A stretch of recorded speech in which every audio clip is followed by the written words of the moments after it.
Ah gini yuk. Bismillahirrahmanirrahim. Assalamualaikum warahmatullahi wabarakatuh.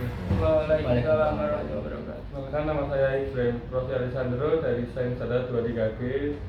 Dan monggo Mas, kenalan Mas. Kenalkan, nama saya Bisa Nur Samroji dari Sains Data 2023 ini. Jadi tujuan kita berdua di sini mengundang mas-mas kalian untuk berkumpul adalah ingin mewawancarai Mas Rafli dan Mas Rama tentang bagaimana pandangan Pancasila terhadap masyarakat umum. Jadi monggo Mas, kita pertanyaannya. Oke, untuk yang pertanyaan pertama, menurut dari Mas Raffi dan Mas Rama ini, apa sih Pancasila itu menurut Mas Raffi dulu deh? Kalau menurut saya Pancasila itu Pancasila adalah dasar negaranya Indonesia ya.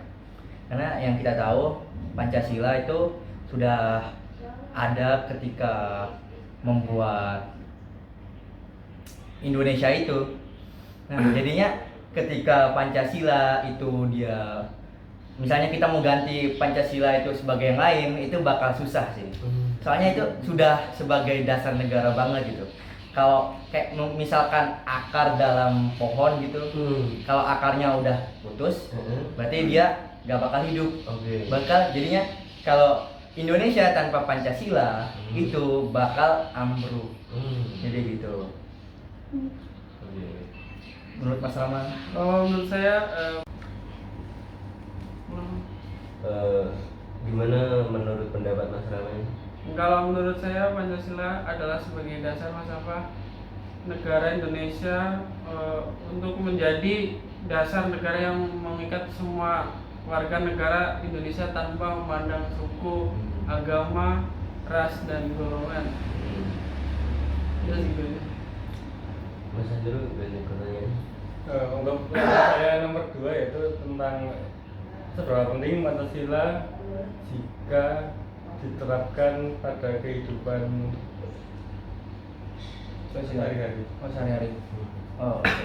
Menurut Mas Raffi? Menurut saya kenapa Pancasila itu penting untuk kehidupan sehari-hari? Karena kita melihat dari Pancasila itu sendiri. Pertamanya, kita lihat Pancasila itu sebagai sila pertama, coba kita lihat ketuhanan yang Maha Esa. Itu berarti kan kita harus memiliki Tuhan. Jadi setiap ajaran agama, semua ajaran agama itu pasti dia tuh kan mengajarkan untuk kebaikan. Jadinya ketika dia udah tahu kebaikan, berarti itu Tuhan itu, kita punya Tuhan itu penting gitu. Jadinya gitu. Nah, terus untuk sila kedua, ini kan untuk ke apa ya? Kemanusiaan yang beradab ya, yang kedua. Ketuhanan yang Maha Esa, kemanusiaan yang adil dan beradab. Nah, kemanusiaan yang adil dan beradab. Nah, itu kan kita tuh dalam kehidupan sosial ya. Kamu kalau ngerasa nggak adil gimana rasanya? Ya pastinya ya tidak adil. Ya kan merasa tidak adil itu sangat tidak menyenangkan kan? Betul. Bayangin kamu tuh jadi kayak merasa pihak yang dirugikan. Kamu merasa tidak diadili. Nah, jadi ya kamu pasti gimana gitu ya. Kalau nggak ada itu dalam implementasi kehidupan, hancur itu. Indonesia nih bukan sih, kehidupan sosialnya hancur. Soalnya tidak ada keadilan di dalamnya gitu. Jadi harusnya di dalam setiap pihak itu pasti ada penengah yang itu netral. Gitu. Itu jadi pihak adil. Nah, terus untuk sila ketiganya sendiri, Persatuan Indonesia, ya karena kita satu suku, satu ras dan bangsa, atau mungkin kita berbeda-beda suku, mungkin ada yang dari Batak, suku Sasak, suku Jawa, atau mungkin Sunda mungkin. Nah, itu kan kalau ada persatuan Indonesia, itu kita bisa menjadi satu hal yang kokoh, atau bisa dibilang tuh kayak satu kesatuan untuk memperkuat Indonesia itu sendiri. Kalau nggak ada persatuan Indonesia, kita nggak bakal bersatu gitu. Itu implementasinya ke kehidupan ya. Kalau misalnya kita tuh, misalnya kan ada kan juga. Kalau misalnya nggak ada persatuan, ntar kita kayak saling rasis. Nah, Sara itu kan sangat tidak baik kan. Nggak boleh. Di ajaran agama juga tidak boleh Sara. Nah, jadi persatuan Indonesia itu sebagai kita tidak memandang ras, ya sara-sara tadi itu. Nah, untuk keempat, persatuan Indonesia. Keempat, kerakyatan yang dipimpin oleh Dewan Kebijaksanaan dan Pemusatan Perwakilan.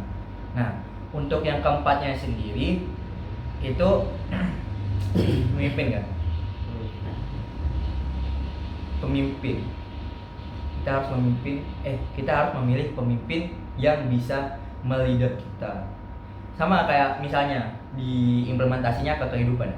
Misalnya kayak kepala desa. Kepala desa, kalau kepala desanya ya nggak ngapa-ngapain, gimana?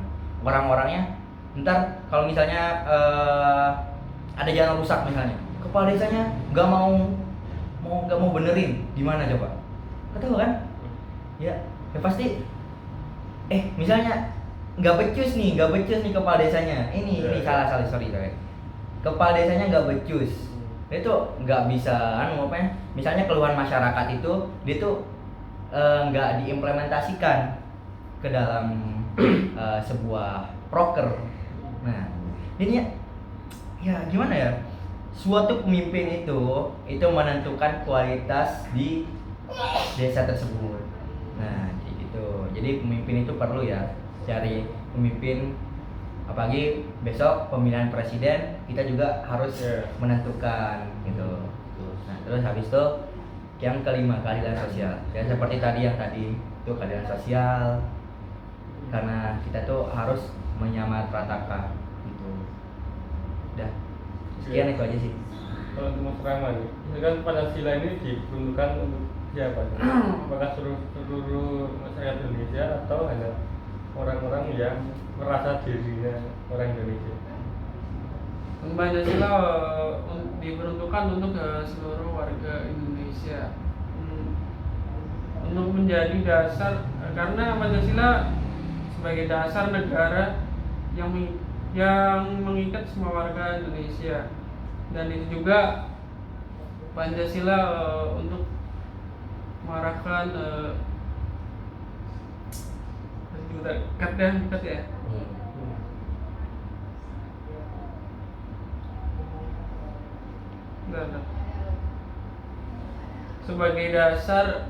Sebagai dasar negara yang mengikat semua warga Indonesia, untuk mencerminkan prinsip-prinsip yang mengarah pada keadilan, persatuan dan kesejahteraan bagi seluruh rakyat Indonesia. Udah. Tadi walaupun orang Indonesia itu tidak merasa dirinya orang Indonesia, tetap harus mengikuti dasar negara Pancasila gitu. Monggo Mas Gita ini. Mungkin untuk Mas Rafli nih, kan Mas Rafli juga generasi muda nih, ya kan? Iya. Mudah nggak sih nerapin Pancasila dalam kehidupan sehari-hari, Mas? Sebenarnya keadilan sosial, berbagi adil sesama teman atau sesama rekan kerja. sebenarnya mudah ya. Cuman kalau dalam Generasi muda nih, konteksnya generasi muda. generasi muda. Untuk generasi muda ya. Hmm. Nah, kalau dari pandangan saya sendiri, generasi muda yang sekarang itu agak susah sebenarnya, agak susah. Nah, karena mungkin karena ada gadget. Sekarang kita punya gadget ini kita bisa bersosial media. Jadinya kita tuh bisa kayak mengetahui lah orang, misalnya aku kenal sama siapa gitu ya di jauh. Nah, itu kan ketimpangan sosial atau ketimpangan ekonomi juga. Nah, jadinya ntar orang-orang itu ada beda-beda sih pendapatnya. Nih, ulang deh. Ntar maksudnya.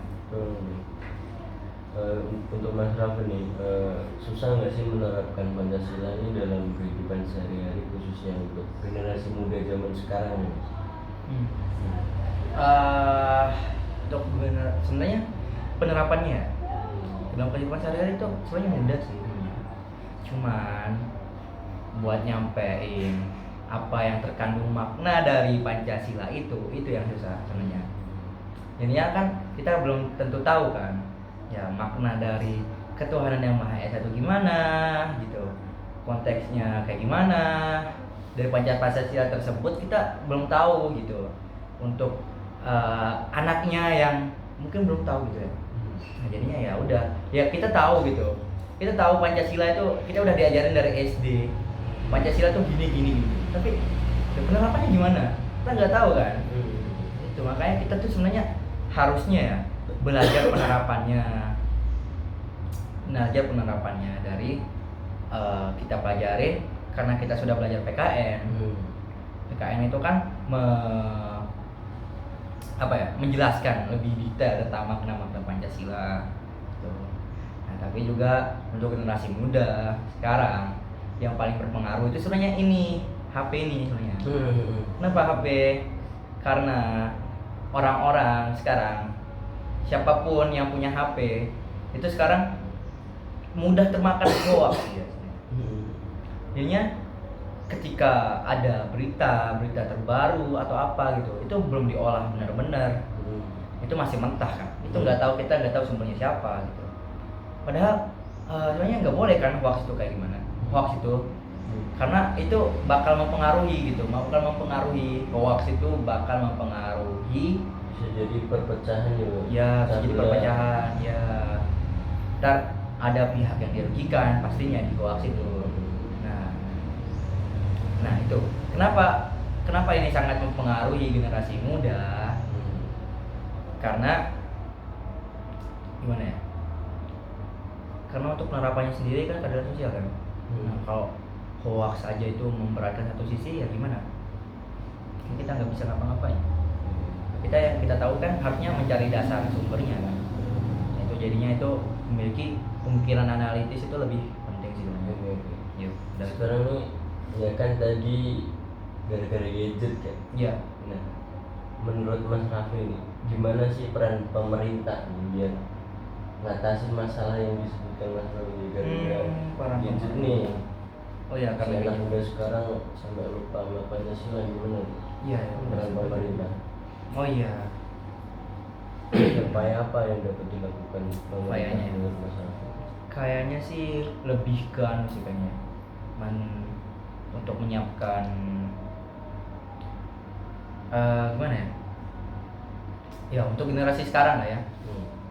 Generasi sekarang harusnya pemerintah itu mengajarkan gimana etika bersosial media.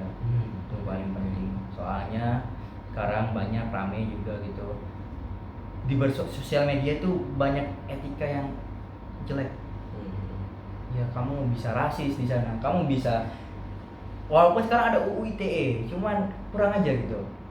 UU ITE ya kalau kamu nggak terlalu lengkap akunnya ya gimana ya? Nggak bakal tahu kan? Udah gitu. Sebenarnya kalau paling penting sih kayaknya ya pola pikir sih. Sejak dini mengasah pola pikir anak tersebut sampai dia lebih mantep.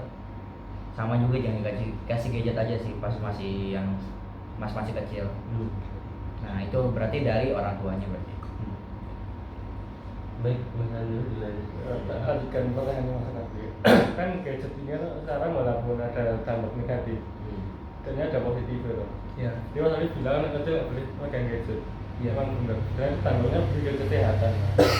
Untuk Pancasila bisa diterapkan dengan cara Google kan banyak loh. Iya. Jadi orang tua itu bagus itu membimbing seorang anak, memandu lah seorang anak dalam menggunakan gadget. Iya. Dan supaya lebih baik lagi perilaku anak ini diajarkan berdasarkan Pancasila. Sebenarnya tuh kayak ya sesuai dengan ajaran Pancasila itu tidak yang pas Rabiah disebutkan awal itu loh. Seperti itu Mas. Mungkin tambahan aja. Oh. Ya, bukan tambahan. Jadi intinya tuh membuat orang tua buat itu ya, buat bisa mendidik anak Iya. melalui gadget mungkin ya. Terus sebenarnya gimana ya? Kalau masalah gadget ini sebenarnya kalau ini aku berdasarkan pengalaman pribadi karena gadget itu sangat amat berpengaruh gitu.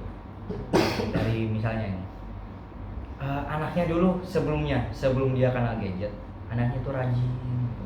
Nah, rajin ngapa-ngapain, belajar ke sekolah, ngapa-ngapain gitu. Nah terus habis itu dia akhirnya, karena dia bisa dapat ranking 1 ya, karena dia udah dapat ranking 1, ntar dijanjiin gadget sama orang tuanya. Nah pas dia dapat gadget, nah mulai dari situ penurunan. Dia penurunan dari mulanya dia tuh rajin gitu, terus pas ada gadget dia males. Terus habis itu dia juga yang biasanya dia tidur malamnya pas jam, misalnya jam 9 lah ya, jam 9 atau jam 10 untuk anak-anak. Nah karena dia ada gadget itu dia bisa sampai jam 12 kadang gitu. Ya. Karena itu pengaruh gadget itu sangat amat luar biasa tuh. Banyak juga pengaruh positif.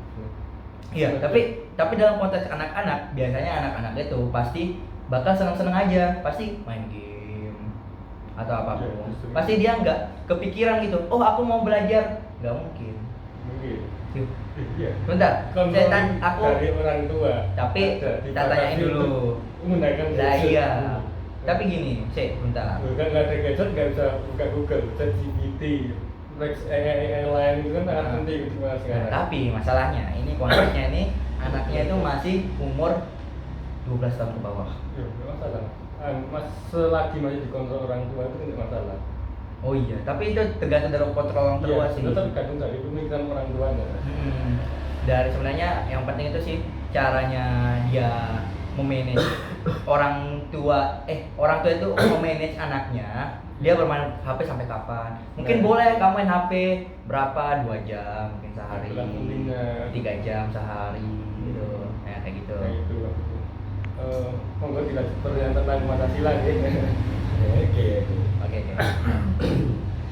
Sekarang dengan masalah nih, kan tadi Pancasila sempat riskan tergusur oleh digitalisasi. Bagaimana jika benar-benar tergusur nih, dampaknya kepada anak muda saat ini gimana? Pada generasi muda saat ini mungkin memiliki tantangan sendiri yang dapat mempengaruhi pemahaman dan pengalaman Pancasila. Dan penting itu untuk melibatkan pendidikan, keluarga, dan masyarakat dalam membangun pemahaman yang kokoh terhadap nilai-nilai Pancasila guna untuk membentuk generasi muda yang memiliki kesadaran dan komitmen terhadap nilai-nilai tersebut.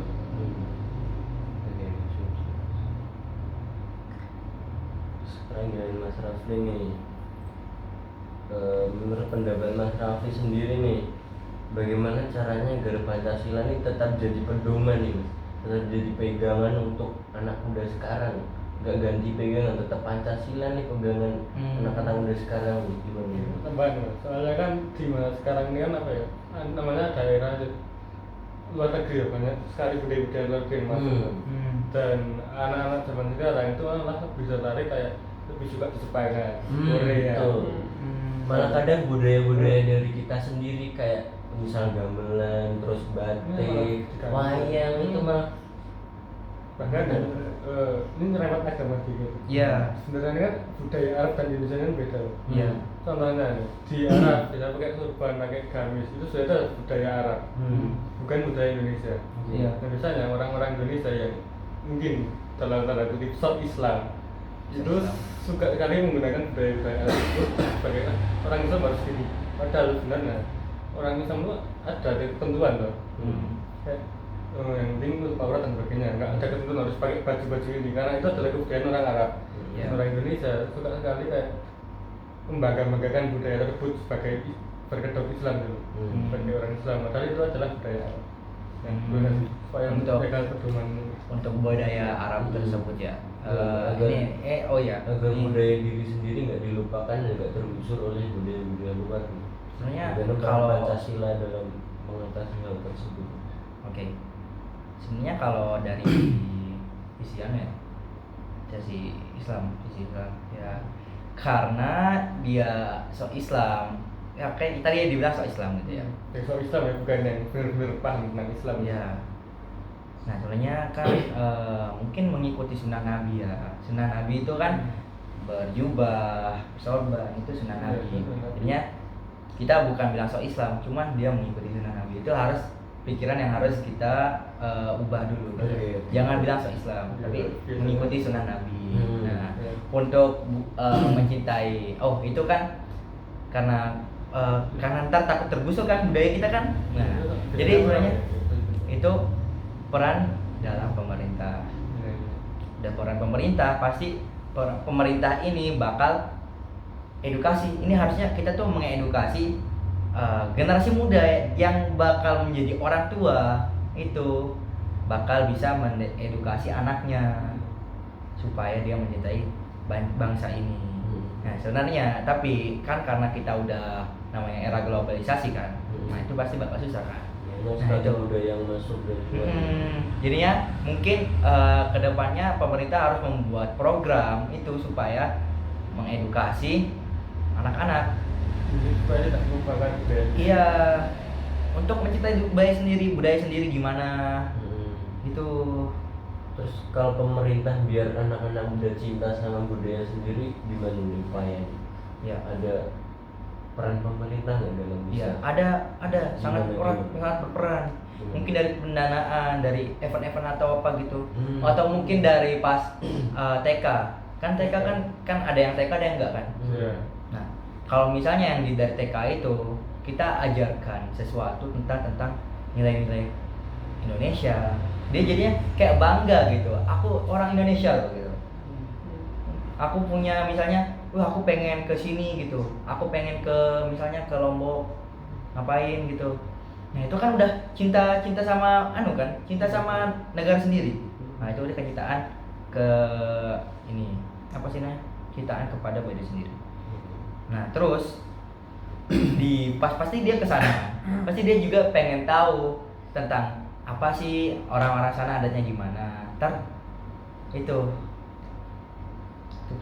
sih bakal pasti berdampak. Udah. Jadi sebenarnya nih intinya harusnya pemerintah itu dia tuh bisa membuat suatu program atau apa mungkin ya supaya anak-anak untuk generasi sekarang atau mungkin besok kemudiannya itu bakal lebih baik lagi dalam mencintai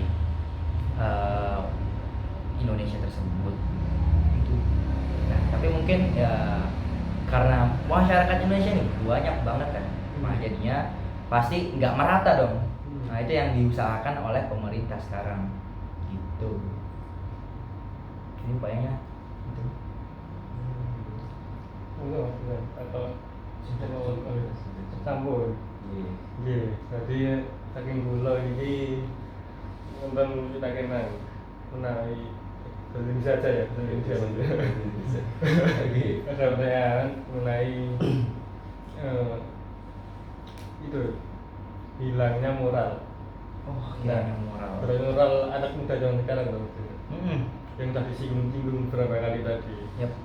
Dan bagaimana cara mengembalikan anak yang moralnya sudah hilang, udah parah lah loh, supaya kembali lagi dan jadi orang lebih baik, terutama tetap mematuhi aturan-aturan di Indonesia, terutama dasar negaranya. Gimana cara mengembalikan hal itu? Jadi ada cara atau tidak? Ada. Caranya itu sebenarnya simpel ya.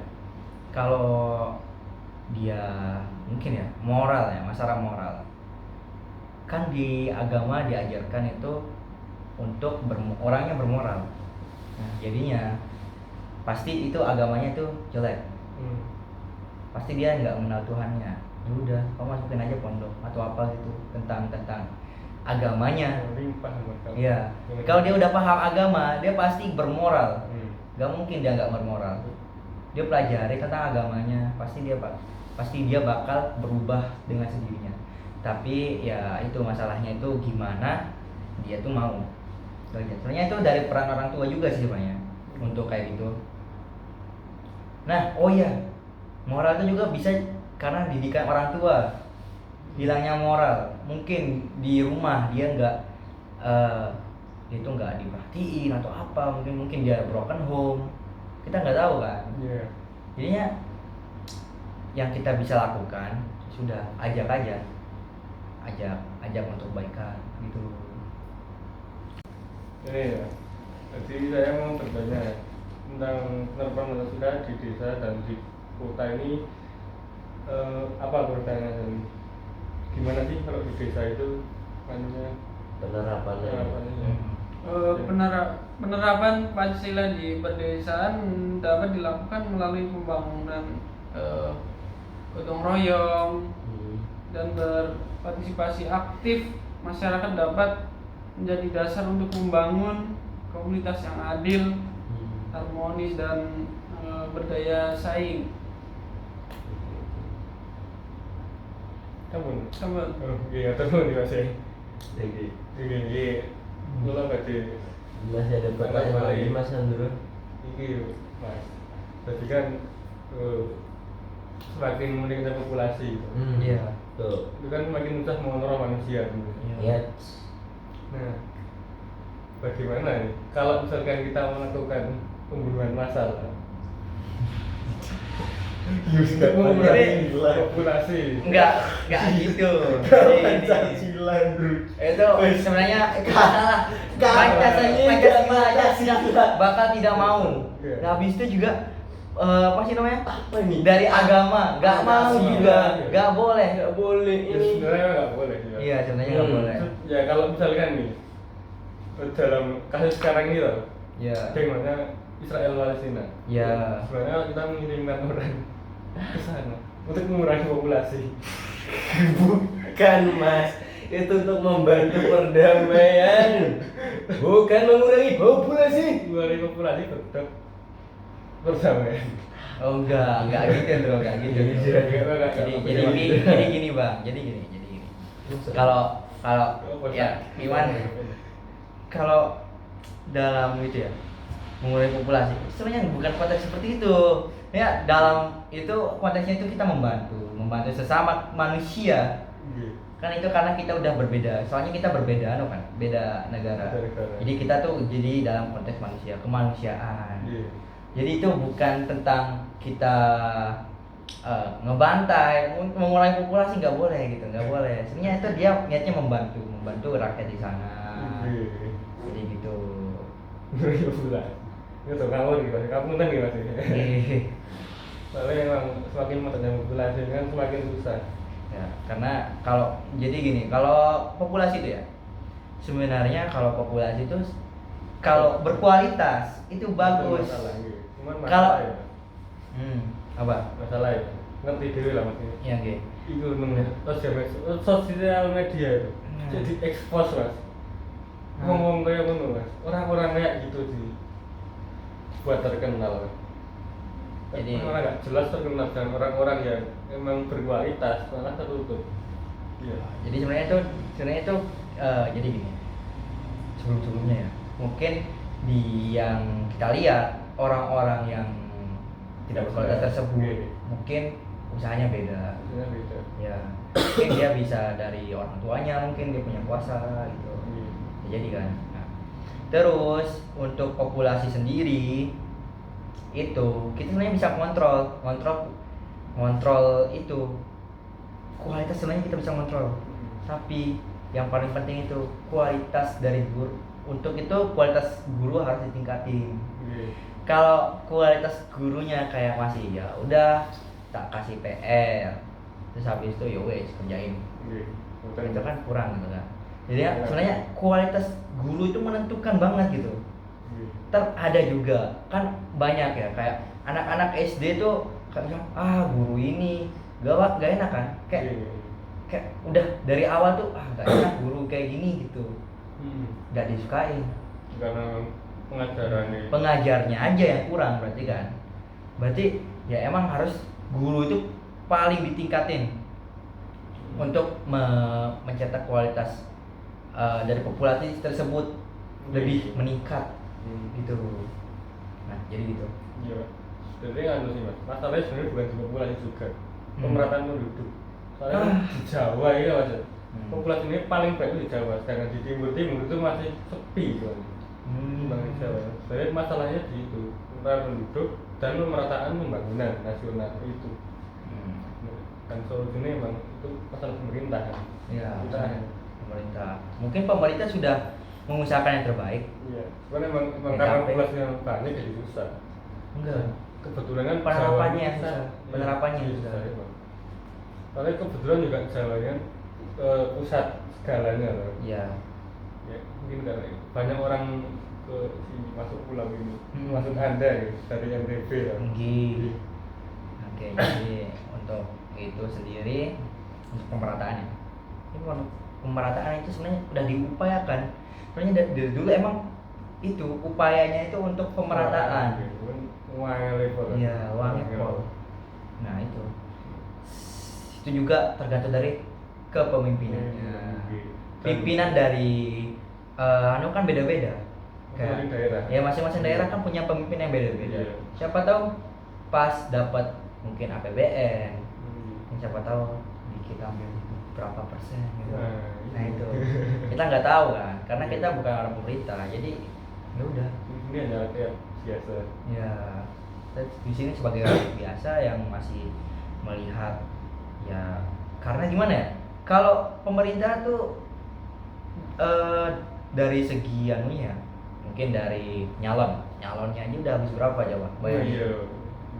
Nah, itu juga menyalahi Pancasila itu nih, orang-orang yang nyalon tapi ngasih uang ke kan masyarakat gitu loh, buat milih dirinya. Itu kan juga menyalahi Pancasila tuh. Pemimpinnya aja menyalahi kok. Loh, nah iya. Makanya kita tuh harus mencari pemimpin yang bagus menurut kita ya, harus kita. Kesadaran diri sendiri balik lagi gitu. Gitu. Nah dari kesadaran diri sendiri itu kan itu tergantung mindset kita kan.